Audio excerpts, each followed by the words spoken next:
Welcome back. In Renaissance Europe, beauty wasn't a gift. It was a job.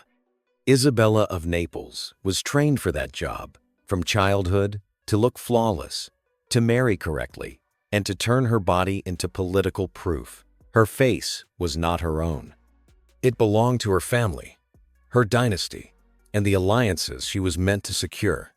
Then a disease entered her marriage bed, and the cure that followed did not save her. It poisoned her, silenced her, and slowly erased her from court life while everyone around her pretended nothing was wrong. This is not a legend. This is not a moral story. And it is not a punishment tale. This is what happens when power, stigma, and early medicine collide, and a woman's body becomes the price. You may have heard stories about Renaissance disease, about the Great Pox, about divine punishment, sin, and corruption. That is not what this story is about. This story is colder. It is about how courts handled illness when reputation mattered more than truth, about how sickness was not treated as a medical problem but as a social threat, about how early medicine, desperate, confident, and wrong, could become more dangerous than the disease itself. And it is about a woman who did nothing wrong, yet paid with her body, her dignity, and eventually, her disappearance. The late 15th century was supposed to be Europe's awakening. Art flourished, knowledge expanded, palaces gleamed with marble, silk, and gold. But beneath that beauty, something else was spreading quietly, intimately. A new disease moved not through battlefields, but through bedrooms, through marriages arranged for power, through alliances sealed with vows rather than consent. It appeared suddenly, it vanished, then it returned worse. Doctors could not explain it. Priests moralized it, and courts learned quickly that the safest response was silence. Because for a noblewoman, there was no safe way to be visibly sick. Isabella of Aragon was born in Naples in 1470, into one of the most powerful dynasties in Italy. She was not born to rule, she was born to represent. From the beginning, her value was clear. Her education, her posture, her beauty. Contemporary descriptions praised her intelligence and composure, but above all, her appearance. In Renaissance politics, beauty was not vanity, it was credibility. It was proof that power was ordered, harmonious, and controlled. And Isabella was sent north to spend that credibility. At 16, she was married into the ruling house of Milan. The wedding was extravagant, public, and politically precise. She became Duchess of Milan by title, but real power sat elsewhere, in the hands of men who saw her less as a partner and more as leverage. Like many noble marriages of the era, fidelity was expected, but rarely practiced. What entered Isabella's life next did not arrive as scandal or confession. It arrived as illness. By the 1490s, courts across Europe were whispering about a terrifying new affliction. It marked the body, then seemed to retreat. Victims believed themselves cured until symptoms returned, deeper, stranger, and harder to hide. People did not yet know its name. They only knew its effect. And they knew one thing with certainty: to be associated with it was to be ruined. Centuries later, scientists would uncover something chilling. Isabella's teeth carried a dark patina rich in mercury, a chemical signature not of decoration, but of treatment.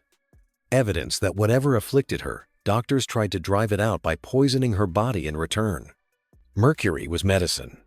Mercury was hope. Mercury was control.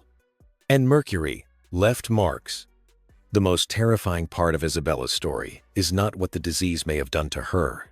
It is what people did to her body in the name of curing it. Because once illness could no longer be concealed, once beauty no longer served power, the court followed its oldest instinct. It reorganized her silence. Veils, screens, distance, whispers instead of names. Isabella did not vanish in one moment. She faded carefully, politely, administratively. Not executed, not condemned. Simply removed from view. And that is where this story truly begins. Because what destroyed Isabella was not just disease. It was the moment medicine failed, and society chose to look away. Isabella arrived in Milan, believing she had survived the most dangerous part of her life. The journey north was over. The marriage was complete. The title was secured. On paper, she was safe. In reality, Milan was not a court. It was a machine, a place where power did not flow through crowns or vows, but through men who understood how to rule from behind the throne. Isabella was Duchess of Milan in name, but the city already belonged to someone else. Her husband, Gian Galeazzo Sforza, wore the title of Duke, yet lived under the shadow of his own uncle, Ludovico Sforza, a man history would later remember as Il Moro. Cold, calculating, patient. Ludovico did not need to remove Isabella to neutralize her. He only needed to wait. Because in Renaissance politics, a woman's power was biological, and biology was fragile. At first, nothing appeared wrong. Isabella fulfilled her duties. She appeared in public. She hosted ceremonies. She smiled when required. But inside the private spaces of the palace, something had begun to change. By the early 1490s, whispers followed her. Not accusations. Not yet. Concerns. Small, deniable signs. Moments of weakness. Illness that came and went.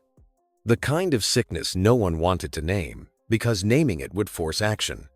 And action meant scandal. The disease spreading through Europe did not announce itself dramatically. It did not strike like plague. It tested boundaries. It retreated. It returned. It lingered just long enough to make people uneasy, and then vanished again. This was its cruelty. A victim could believe they were healed. A court could pretend nothing was wrong. And when symptoms returned, they did so quietly, in places the public was never meant to see. For a noblewoman, that silence was deadly. Isabella's body was no longer just her own. It was evidence. Evidence that something dangerous had entered the Sforza household. And that was unacceptable. Because in Milan, illness was not treated as a medical problem. It was treated as a political liability. The doctors were called men trained in ancient texts, in humors and balance, in theories inherited from Greece and Rome. They examined her. They debated. They disagreed. But they shared one fear. Whatever this disease was, it was spreading, and no one understood how to stop it. So they did what early medicine always did when faced with uncertainty. They acted with confidence. Treatments were applied. Substances administered. The body was forced to endure in the hope that suffering itself might drive the illness away. And Isabella endured, not because she believed in the cure, but because refusal was not an option. A duchess did not decline treatment. She submitted. For a time, the court relaxed. The symptoms faded. Public appearances resumed. It was enough. Enough for Ludovico to move. In 1494, Gian Galeazzo Sforza died.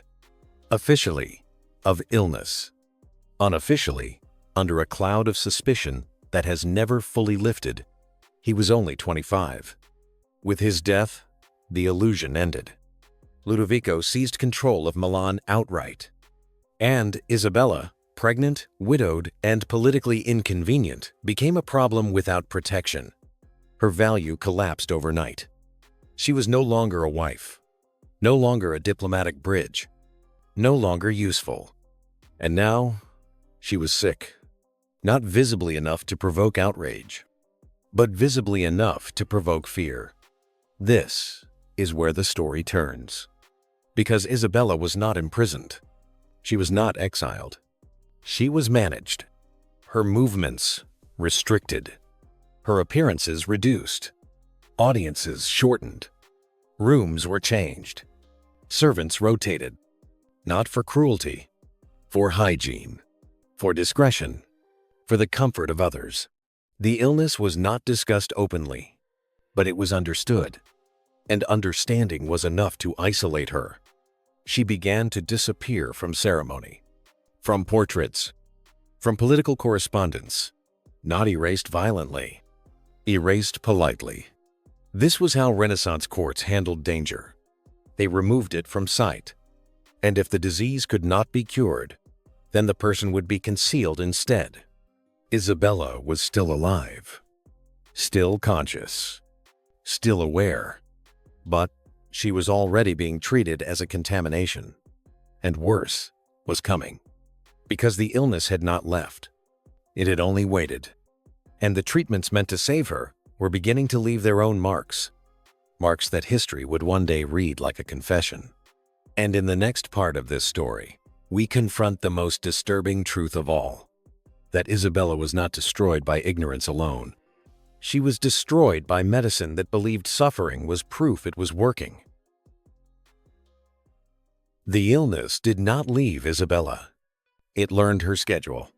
It waited for the court to relax, for the doctors to declare progress, for power to believe the problem had been managed. And then it returned. Not dramatically, not all at once. It crept back into the body deeper, quieter, harder to deny. By the late 1490s, whatever Isabella suffered from could no longer be dismissed as temporary weakness. Symptoms came in cycles. Periods of apparent recovery were followed by sudden collapses. Pain without visible cause, fatigue that no amount of rest could repair. And worst of all, unpredictability. In a Renaissance court, unpredictability was terrifying, because illness was not feared only for what it did to the body, but for what it did to appearances. Doctors were summoned again, this time with less debate and more urgency. They had already tried moderation. Now they turned to force. Mercury. It was the closest thing Renaissance medicine had to a weapon. Mercury was dangerous. Everyone knew that, and that was precisely why they trusted it. The logic was brutally simple. If a substance was strong enough to harm the body, then surely it was strong enough to frighten disease out of it. Mercury was administered in multiple forms: rubs, ointments, inhaled vapors, swallowed preparations, treatments designed not to heal gently, but to overwhelm. Salivation was encouraged. Excessive drooling was considered a sign of success, a visible proof that something was happening. And something was happening, but not what they believed. Mercury does not distinguish between illness and flesh. It attacks nerves. It inflames tissue. It damages the mouth, the gums, the teeth. It leaves behind tremors, confusion, pain. And centuries later, it would leave behind evidence. Scientists examining Isabella's remains would find a dark patina on her teeth, rich in mercury. Not decoration, not coincidence. A chemical signature. Proof that whatever disease she carried, her body was also poisoned in the attempt to save it. This is the moment Isabella's story crosses a line, because now there are two forces acting on her. The illness, unnamed, feared, persistent, and the cure deliberate, sanctioned, relentless. One attacked her from within. The other was applied by people who claimed authority over her body. The suffering intensified. Pain became constant rather than episodic. Sleep fractured. Strength diminished. Even when symptoms were not visible, they were felt. And that created a new problem for the court. Because Isabella no longer looked reliable, her appearances grew shorter. Audiences were interrupted. Meetings postponed. Not canceled. Postponed. Because postponement preserved the illusion that everything was still under control. Behind closed doors, the language changed. She was no longer discussed as a duchess. She was discussed as a condition, a risk, a situation. Servants rotated more frequently. Physicians limited their visits. Rooms were aired obsessively, not because anyone understood contagion, but because fear does not need understanding. It only needs proximity. Isabella began to sense it. The hesitation before someone approached. The slight pause before a door opened. The careful distance maintained in conversation. No one accused her of anything. No one had to. Illness had already spoken for her. And then came the most dangerous stage of all. Not of the disease, but of the treatment. Mercury does not only harm the body, it clouds the mind. It irritates nerves. It disrupts sleep. It can create agitation, anxiety, confusion. Isabella, once composed and politically astute, began to change. Her moods became less predictable. Her patience shortened. Her exhaustion deepened into something darker. Not madness, but strain. The kind of strain that comes from living inside a body that no longer behaves, and a world that pretends not to notice. Doctors interpreted this as further proof that treatment was necessary. More mercury, stronger regimens, longer exposure. At no point did anyone stop to ask the simplest question: what if the cure is making this worse? Because to admit that would be to admit failure. And failure in Renaissance medicine was more dangerous than poison. Isabella was trapped. She could not refuse treatment. She could not demand alternatives. She could not even name what was happening to her. Her body was no longer hers to interpret. It belonged to doctors, to advisors, to a court that valued order over understanding. And slowly, methodically, that court began to do what it always did when faced with a problem it could not solve. It reduced visibility. Isabella was still alive, still present, but increasingly unseen. Her illness was not cured. Her treatment was not stopped. Instead, she was repositioned, away from ceremonies, away from visitors, away from scrutiny, contained rather than healed. This is not the story of a woman destroyed overnight. It is the story of a woman worn down by disease, by medicine, and by a system that mistook control for care. And in the next part of this story, something irreversible happens. Because the illness does not retreat again, it escalates. And the court's response will reveal its final priority, not her survival, but her silence. The illness did not stop at the body. It moved inward, slowly, quietly, almost politely. By the turn of the century, something new was happening to Isabella, something far more frightening than pain. Her mind began to slip. Not all at once, not in ways that could be easily named. At first, it was exhaustion that sleep could not repair, thoughts that dissolved mid-sentence, moments where time seemed to fracture. She remained intelligent. She remained aware. And that awareness made it worse, because she could feel herself losing ground. Neurosyphilis does not arrive screaming. It erodes. It inflames the nervous system, disrupts memory, scrambles emotion. The body becomes unreliable. Then the mind follows. Isabella began to change. Her moods no longer obeyed her will. Calm gave way to sudden agitation. Focus collapsed into confusion. Not madness, but disintegration. And to the court, this was the final confirmation. Illness could be hidden. Treatment could be explained. But instability of mind? That was intolerable. A ruler's court can forgive almost anything, except unpredictability. Isabella was no longer simply sick. She was unsafe. Doctors noted her condition with clinical detachment. Advisors spoke in lowered voices. The language shifted again. She was no longer discussed as a patient. She was discussed as a risk. And risks must be contained. Her world narrowed. Rooms became smaller. Visitors fewer. Light rationed. She was spared public humiliation. Not out of mercy, but out of convenience.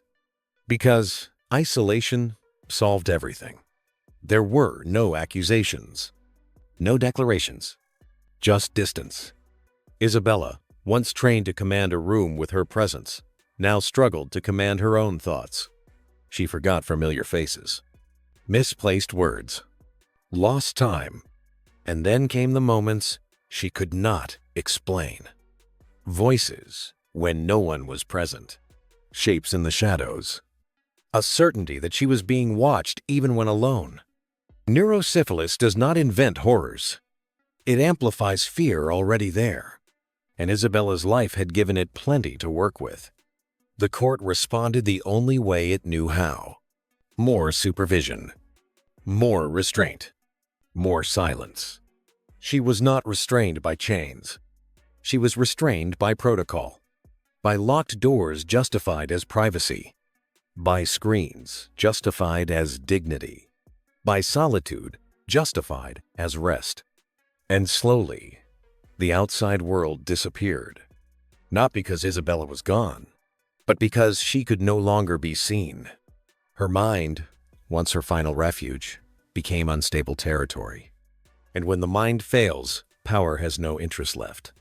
In the next part, Isabella's isolation becomes complete, not because she dies, but because the court finishes what illness began. Isabella did not die in public. There was no final audience, no gathered court, no official announcement carried across Europe. Her death came quietly, as her life had been made to end. By the final years, Isabella no longer occupied the spaces that defined power. She was not present in ceremony. She was not consulted. She was not recorded. She existed in a reduced world of small rooms, closed doors, and controlled silence. Those around her understood the situation perfectly. She was no longer dangerous, but she was inconvenient. And inconvenience in Renaissance politics was best resolved without attention. The record's thin at this point. Dates blur. Details vanish. Some sources suggest she died around 1499. Others place it slightly later. The uncertainty itself tells the story. When powerful figures died, history took note. When Isabella died, history looked away. There are no descriptions of her final moments. No letters recording last words. No witness accounts of comfort or fear. We do not know who was present, or if anyone was. What we do know is this: her mind had deteriorated. Her body was exhausted. Her isolation was complete. She was alive, but no longer acknowledged as fully present. And when death came, it required no explanation. It was administratively convenient. Her burial, if recorded at all, was modest. No grand tomb, no sculpted effigy, no monument celebrating beauty, lineage, or suffering. The woman once praised across Italy for her elegance and promise was reduced to a marginal note, a footnote, and even that was fragile. For centuries, Isabella of Aragon survived only as a cautionary whisper, a queen associated with disease, a face remembered only for what it lost, a body turned into a warning. Her humanity was stripped away and replaced with symbolism, beauty destroyed, power humbled, flesh punished. But symbolism is a lie of convenience. Isabella did not represent sin. She did not represent moral failure. She did not choose her illness. She was infected through a marriage arranged by men who valued alliances over consent. She submitted to treatments she did not understand, administered by a medical system convinced that suffering meant progress. She was isolated, not because she was dangerous, but because she reminded the court of its own vulnerability. In the end, Isabella was not erased by disease alone. She was erased by silence, by a system that preferred containment to care, by medicine that mistook authority for understanding, by history that records power loudly and suffering quietly. Her story forces an uncomfortable truth. Progress is not guaranteed. Knowledge is not neutral. And compassion does not automatically follow power. Today, the disease that destroyed Isabella is curable. A simple course of antibiotics would have ended her suffering in weeks. But stigma remains. Silence remains. The instinct to hide what unsettles us has not disappeared. Isabella's tragedy is not that she died. It is that she was forgotten while still alive, reduced to an inconvenience, then to an absence, then to a historical echo barely heard. In telling her story, we do not revive the horror. We correct the erasure. We acknowledge that behind every medical case, every historical footnote, there was a person, aware, frightened, enduring. Isabella of Aragon was not a symbol. She was a woman, and her suffering mattered, even if her world chose not to remember it. Isabella of Aragon was not destroyed by syphilis alone. If that were the case, her story would be simple. A disease arrives. A body fails. A life ends. But that is not what happened. What destroyed Isabella was the space between knowledge and power. She lived at a moment in history when medicine believed itself authoritative, but did not yet understand the body. When courts believed themselves civilized, but treated vulnerability as a liability. When suffering was observed, categorized, managed, but rarely listened to. Isabella's story exposes something deeply uncomfortable. That the greatest danger is not always ignorance. It is certainty without understanding. Her doctors were not cruel men. They were educated, respected, confident. And that confidence allowed them to harm her without doubt. Mercury was not given in secret. Isolation was not imposed with malice. Everything that happened to Isabella was done correctly, according to the standards of her time. And that is what makes it terrifying. Because it means suffering does not require evil. It only requires systems that value order over empathy. Isabella did not lose power because she was weak. She lost it because her body became unpredictable. And unpredictability is intolerable to any system built on control. The moment her illness could not be hidden, the moment her mind could not be relied upon, she ceased to be a person of interest. Not condemned, not accused, simply removed. This is how erasure works. Quietly, administratively, with clean hands. History did not forget Isabella by accident. It forgot her because her story was inconvenient. She did not fit the narrative of triumph, genius, or conquest. She represented failure. Failure of medicine. Failure of power. Failure of compassion. So her story was reduced to a disease, to a ruined face, to a warning stripped of humanity. But Isabella's life says something far more important. It tells us that progress is not linear, that authority does not equal truth, that systems designed to protect society often abandon individuals first. And if this feels distant, if this feels like a problem of the past, it isn't. We still isolate what frightens us. We still stigmatize illness. We still confuse control with care. The names have changed. The buildings look different. But the instinct remains. Isabella's story asks a final question. When knowledge fails, when medicine is uncertain, when systems prioritize stability over people, who is protected and who is quietly removed? She was a queen, and still she vanished. So imagine everyone else. Isabella of Aragon does not need to be remembered as a horror. She needs to be remembered as a warning. Not about disease, but about what happens when human suffering becomes an administrative problem. Her story does not end in the 15th century. It ends wherever silence replaces compassion. And that is why it still matters.